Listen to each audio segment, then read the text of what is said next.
Happy New Year, everybody! 2026. Congratulations, and let's get back into the Morris Parker channel right now.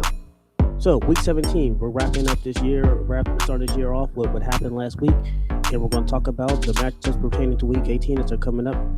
But right now, we're going to give credit to the teams who won during week 17. First up is the Baltimore Ravens defeating the Green Bay Packers at Lambeau Field.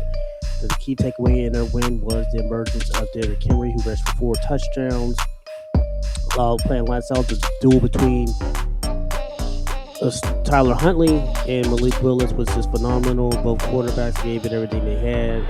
Ultimately, the game came down to the fact that the Ravens was in a must-win now mode. They got out there, they got after offensively, defensively. On special teams, they played a very complete game all the way through. And congratulations to them for winning the next round. Going to the next game, per se, in the Week 18 matchup against the Pittsburgh Steelers. We're going to get into the Steelers later. But right now, we're going to give congratulations to the Baltimore Ravens for winning that game in a tough, hostile environment at Lambeau Field. Another key game that we're going to talk about real quick is between we're going to talk about the Chicago Bears and the 49ers that took place Sunday night, 42-38. The key takeaways in that game was it was an overall duel between Brock Purdy and Caleb Williams. I mean, both teams gave it everything they got in that game, throwing crazy passing yardage. There was some interceptions by Brock Purdy. The Bears kept going for it against the 49ers. It came down to literally the last play of the game.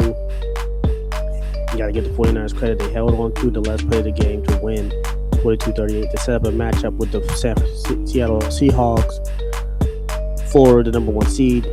We also have another good impact game that we're going to talk about between the New England Patriots and the Jets, where the New England Patriots blew out the New York Jets 42-3. And in that game, you clearly could see that Drake May was showing why he was a highly touted quarterback this year. Year 2, he did a wonderful job of stepping up, developing, and doing those progressions, and New England looks like a solid team overall. Now we're going to get into the most shocking, the upset of the game. And congratulations to the Cleveland Browns, who beat the Pittsburgh Steelers 13-6 at Huntington Bank Stadium. Now, this game was an interesting high-stakes game for the Steelers. Had they won the game, they would have clinched a playoff spot. But now they're playing Week 18 against the Baltimore Ravens at Acrisure Stadium in Pittsburgh, PA.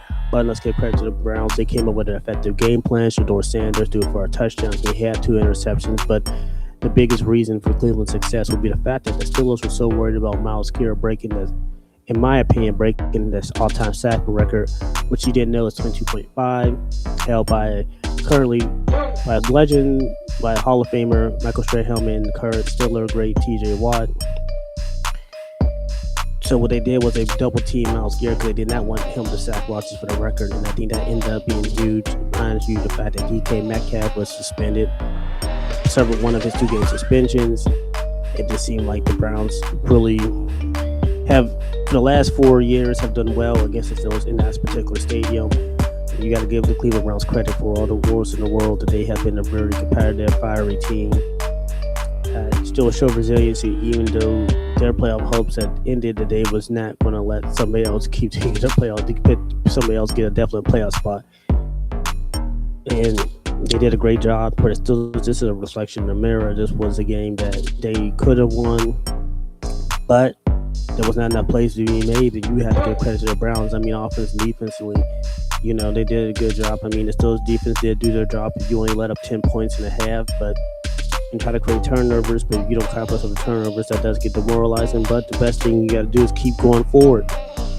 Now, we're going to talk about the Monday night thriller between the Los Angeles Rams and the Atlanta Falcons. Now, in this game, the Atlanta Falcons and Bijan Robinson, but boy, did they go off, like 93-yard burn by Bijan Robinson. I think he had 2 touchdowns. Kirk Cousins didn't look bad. The Falcons defense swarmed. I mean, they had a pick 6. The kicker kicked me 2 field goals, and at first it looked like a blowout, but then you look at the second half, and it was a closer game than people expected because Matt Ryan used to play for the Falcons. He's on CBS.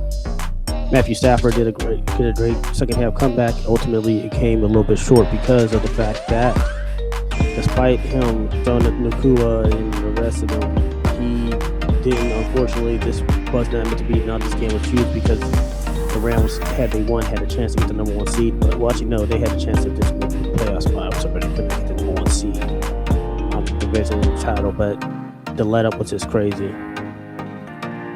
Now we're going to look ahead to a definite. On Saturday, there is a game there's two games. A little preview. So the Carolina Panthers and Tampa Bay Buccaneers. They're playing for the NFC South. If Carolina wins or there's a tie, Carolina wins. Now it's kicking. If the Tampa Bay Buccaneers win, they have to wait until see what the Falcons do on Sunday. If the Falcons win on Sunday, the Carolina gets a record. Carolina goes to the playoffs. The Falcons, in this scenario, if Tampa Bay was to win and the Falcons lose, Tampa Bay gets in. Now, for the 49ers and Seattle Seahawks, whoever wins this game gets the number 1 seed, which is a bye week. Now we're going to look at another scenario. There's been a few, but this is another highly ranked scenario. For the Baltimore Ravens, the Pittsburgh Steelers and Baltimore Ravens are playing Week 18. This is a winner-take-all game. Now, it works because the divisional records are identical. If the Ravens win, they get in. Because even though they're both to be 9-8, because the Ravens had a better divisional record, they'll get in. Now, if the Steelers win, the Steelers automatically get in. Now, if there's a tie, the Steelers get in. It's very simple, ladies and gentlemen. This game is a winner-take-all game. Both teams have to go out there prepared and execute. And ultimately, that is going to decide who wins the game. A couple of insights to take away from this.